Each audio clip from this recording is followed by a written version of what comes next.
no Evangelho de Mateus, capítulo 6, e o versículo é o de número 22.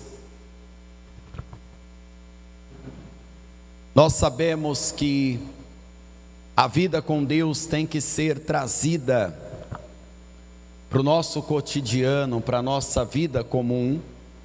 E Jesus disse que a nossa luz, ela tem que iluminar as pessoas, provando que realmente nós estamos vivendo em novidade de vida.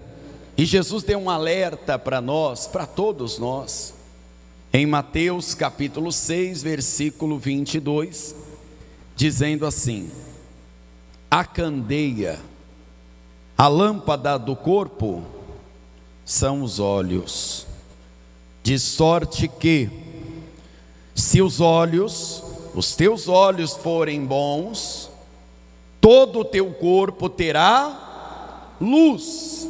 Mas ele também deixou alerta: se porém os teus olhos forem maus, o teu corpo será tenebroso. Se portanto a luz que há em ti são trevas, quão grandes serão tais trevas. Amém? Eu quero que você acredite que quando uma pessoa é cheia do Espírito Santo, a maneira dela olhar as coisas tem que mudar, porque ela começa a olhar as coisas da maneira da fé, da maneira de Deus. E se é da maneira da fé e da maneira de Deus, tem que ter luz. Amém? Nós sabemos que existe a lâmpada de Deus, mas também por essa palavra a gente entende que nós temos uma lâmpada também. E Jesus está falando para nós que a lâmpada do nosso corpo são os nossos olhos. Você já percebeu que uma pessoa cheia do Espírito Santo é uma pessoa que tem uma visão da fé, ela tem uma visão boa, ela consegue enxergar a esperança. E uma pessoa que não tem a presença de Deus é aquela pessoa que só vê o lado mal, tudo vê defeito, inclusive nas coisas boas de Deus, ela só vê coisa ruim. Eu não estou falando de ingenuidade, e nem da pessoa encarar a realidade, se algo está ruim, ou se algo realmente precisa ser consertado. Nós estamos falando de uma visão espiritual que exige fé, e que vai trazer a luz de Deus para a nossa vida. Imagine só, o Eli andava muito longe de Deus, a vida dele já estava vazia do Espírito Santo, porque diz a palavra que não havia visão manifesta, ou seja, há muito tempo ele estava fora da visão de Deus, e portanto não só os seus olhos físicos se escureciam, mas a sua visão espiritual já não existia, se é que um dia existiu. Nós não temos testemunho bom para falar do Eli. Então quando ele vê Ana chorando no altar, se os olhos são bons, há luz, se os olhos são maus, há trevas. E a mulher que estava se derramando no altar, passou que mensagem para os olhos de Eli? Ela está bêbada. Não foi isso que ele pensou? E ela se defende dizendo: não, tua serva não está bêbada, eu só estou amargurada, estou com o espírito angustiado, eu estou falando para Deus aqui da minha tristeza. Imagina quanta maldade não tinha nos olhos de Eli. Já o mesmo Eliseu, que viu uma cena parecida, uma mulher agarrada aos seus pés e chorando copiosamente, que é a mulher de Sunem, a sunamita, enquanto alguém foi tirá-la dos seus pés dizendo: não, moça, não pode fazer isso, ele disse: deixa, porque a alma dela está amargurada, e já já Deus vai revelar a solução para a vida dela. Ou seja, Eliseu deixou uma porta de esperança. Ele não viu o choro daquela mulher como algo ruim. A pessoa, quando tem maus olhos, tudo ela põe defeito, tudo ela vê maldade, e na verdade a maldade está dentro do coração dela. As trevas têm acompanhado aquela pessoa, 10 espias, com a missão: vocês vão ver se a terra é boa, larga-se mana, leite e mel, e nós queremos o fruto e o relatório, para que todos nós tenhamos a certeza da promessa de Deus. Os 10 foram e voltaram com cachos de uva, figos, nas costas, de tão grandes que eram. Imagina que cena, 2 homens carregando um cacho de uva. Eles chegam e dizem: é tudo verdade, a terra é boa, larga, mana, leite e mel, olha o fruto aqui. Imagina o tamanho de cada uva, dava para uma família inteira repartir, tinha que cortar com faca ali, né? Mas agora eles falam: mas tem um problema, o povo lá é gigante. O povo lá é gigante, maior do que nós. E para nós compararmos com eles, nós somos aos olhos deles gafanhotos. Preste atenção, eles foram espiar. Ou seja, eu acredito que um trabalho de um espião é escondido. Quem também acredita nisso? Tipo um agente secreto, né? E eles já estão dando relatório da visão dos gigantes, mas os gigantes não viram eles. Então eles não estão falando dos gigantes, eles estão falando da visão deles. E na visão deles, nós somos pequenos demais, a bênção é grande demais para nós, não vai dar. Josué e Caleb disse: calai-vos, porque se Deus se agradar de nós, Ele vai nos dar a terra que Ele prometeu.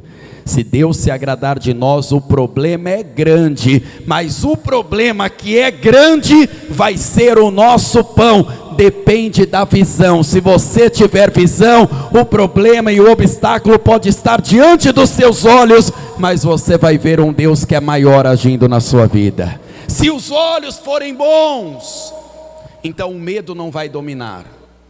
Se os olhos forem bons, não haverá desânimo. Se os olhos forem bons, você vai ter a presença de Deus na sua vida. Mas se tudo por defeito, se tudo não vê solução, se tiver olhar maligno para tudo, porque tem gente que é maligna, tem gente que vê mal até na bênção de Deus, é verdade ou não é? Tudo põe defeito, até na prosperidade. Existem pessoas que falam mal das bênçãos de Deus. Então um alerta para todos nós que ouvimos essa palavra. O primeiro está em Provérbios, capítulo 3, versículo de número 7. Livro de Provérbios, por favor. Nós vamos ler o capítulo 3 e nós vamos ler o versículo 7. Este é o primeiro alerta. Não seja sábio a teus próprios olhos, teme ao Senhor e aparta-te do mal. Deus está falando assim, não é para você, porque tem que ter visão boa, ficar vendo coisa boa em algo ruim.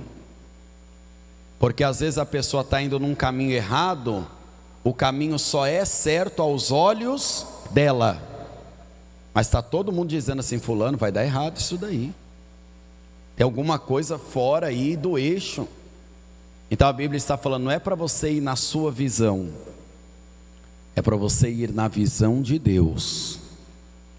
Eva, quando foi comer do fruto proibido, ela achou que estava indo no melhor caminho, tanto que achou que compartilhou e conseguiu convencer o esposo Adão e deu daquele fruto. Nós falávamos recentemente do Sansão. Ele viu uma mulher, se apaixonou por ela, chegou para o pai e disse, pai, eu vou casar com aquela mulher. Pronto, simples assim. O pai, que tinha uma outra visão e outro temor, ele disse, meu filho, vai casar com uma das filhas do inimigo, casa aqui. Tem aqui um monte de mulher que você pode conhecer uma delas e se casar. Para que vai casar com outra pessoa do inimigo lá fora? Sabe o que o Sansão respondeu? Mas ela agrada aos meus olhos. Tem gente que fala, quando eu tenho uma opinião eu não mudo. Cuidado, porque às vezes você está sendo sábio aos teus próprios olhos, e a queda pode ser grande. Olha o que diz o Salmo 119, versículo de número 37. Salmo 119, versículo 37. Olha o que diz o salmista, olha a oração sincera que ele faz. Desvia os meus olhos de contemplarem a vaidade, e vivifica-me no teu caminho. Você imagina que o salmista nem imaginava a tecnologia que nós poderíamos chegar? Mas fique imaginando hoje, contextualizando para o que nós estamos vivendo hoje, na nossa geração mesmo. A pessoa às vezes fica ali na rede social e ela tem uma impressão que tudo ali é perfeito, né? Na rede social não tem um pé de galinha, não tem uma olheira, não tem uma papada, não é? Não é verdade? Só tem os melhores ângulos, não é assim? Todo mundo é bonito, até a cor do olho muda. Tem gente que fala comigo no WhatsApp, eu ainda não conheço a pessoa. Aí quando a pessoa chega e fala, ô pastor, eu falei contigo no WhatsApp. Eu falei, não é essa pessoa que falou comigo não. Não, eu estava falando com outra pessoa. É ou não é? Você fala, misericórdia, estão trocando de rosto. Chega a ser assustador, não é verdade? O rosto de todo mundo é lisinho, não é verdade? Tudo bonito. Não tem uma família que briga na rede social. Todo mundo sorri. Está tudo muito bom. E às vezes, querendo ou não, como é um assunto que quase todos nós convivemos, isso vale também para a televisão, para outros meios de comunicação. Às vezes a pessoa fica com aqueles olhos para aquela vaidade, e ela sai da realidade da vida dela, e assim ela começa a pecar. Pecar com os olhos, querido, não é só o que normalmente pensamos de um homem desejar uma mulher, ou uma mulher desejar um homem, porque normalmente as pessoas só pensam que pecar com os olhos é este tipo de desejo. Mas se a pessoa olhar para a vaidade, ela pode pecar. Porque olhando para a vaidade, ela pode começar a murmurar da vida que tem, murmurar daquilo que Deus está entregando para ela. E acredite, mesmo a pessoa servindo a Deus, se ela ficar olhando para a vaidade, ela pode se desviar. E o salmista Asaf foi sincero para contar um testemunho para nós no Salmo 73, por favor. Livro dos Salmos e Salmo de número 73, por favor.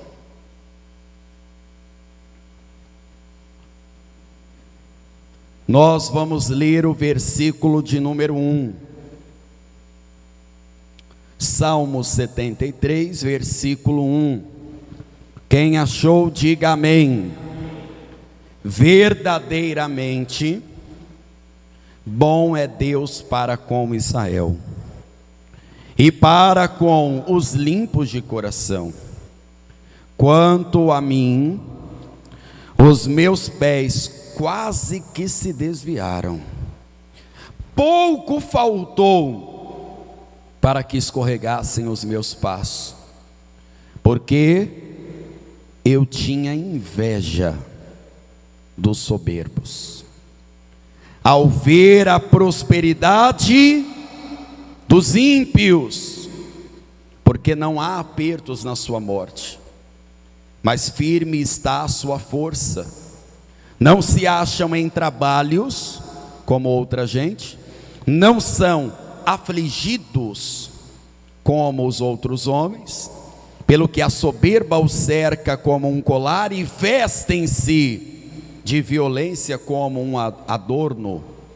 Os olhos deles estão inchados de gordura, superabundam e as imaginações do seu coração são corrompidos, tratam maliciosamente de opressão, falam arrogantemente, erguem a sua boca contra os céus, a sua língua percorre a terra, pelo que o seu povo volta aqui, e as águas de copo cheio se lhes espremem, e dizem: como sabe Deus? Ou há conhecimento no Altíssimo? Eis que estes ímpios, todavia, estão sempre em segurança, e lhes aumentam a riqueza. Na verdade, que em vão tenho purificado o meu coração, e lavado as minhas mãos na inocência, pois todo dia tenho sido afligido, castigado a cada manhã. Se eu dissesse também falarei assim, eis que ofenderia, amaldiçoaria a geração de Deus filhos. Quando eu pensava em compreender isso, fiquei sobremodo perturbado. Tem gente que teria dificuldade para falar isso daqui. Tem gente que fala: pastor, mas é verdade, a pessoa faz tudo errado e ela prospera, ela dá certo. Sabe qual é o nome disso? Inveja. Qual é o nome disso, igreja? Inveja. O Asaf foi homem de Deus para dizer: eu quase me desviei, porque eu tive inveja do ímpio mesmo, porque eu vi que a força dele se aumentava. Ele começou a ter olhos maus, ele começou a ver: eles fazem tudo errado, enquanto eu vou sofrendo, parece que eles vão se beneficiando. Você já teve essa sensação? Quem já? É que a inveja bateu a porta do seu coração, porque nós somos falíveis mesmo, nós temos que vigiar mesmo. É por isso que nós falamos que constantemente temos que nos arrepender. Mas Asaf estava tendo a visão da terra quando ele viu isso, e olha o que está escrito no verso de número 17: até que entrei no santuário de Deus. Quem crê que está no santuário de Deus? Então eu entendi o fim deles. Quando você entra diante de Deus e Deus abre a sua visão, você percebe que até a tua provação é para a glória de Deus. Você percebe e começa a viver aquela palavra que diz: todas as coisas contribuem juntamente para o bem daqueles que amam a Deus. E a sua visão se estende para a visão do reino de Deus, porque não é só para esta vida. Deus já preparou uma vida eterna para todos que andarem com Ele até ao fim. Vamos aplaudir o Senhor Jesus.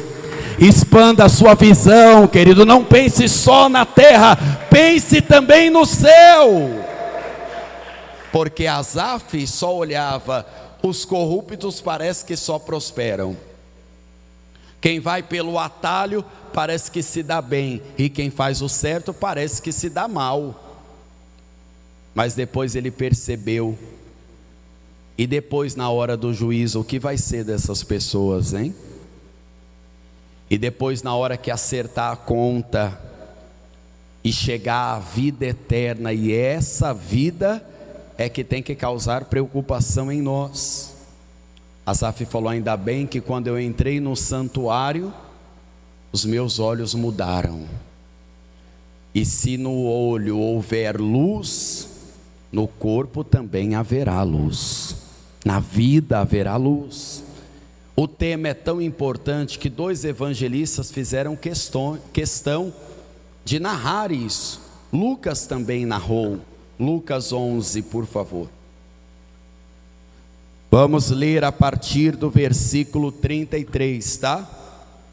Evangelho de Lucas, capítulo 11, verso de número 33, por favor.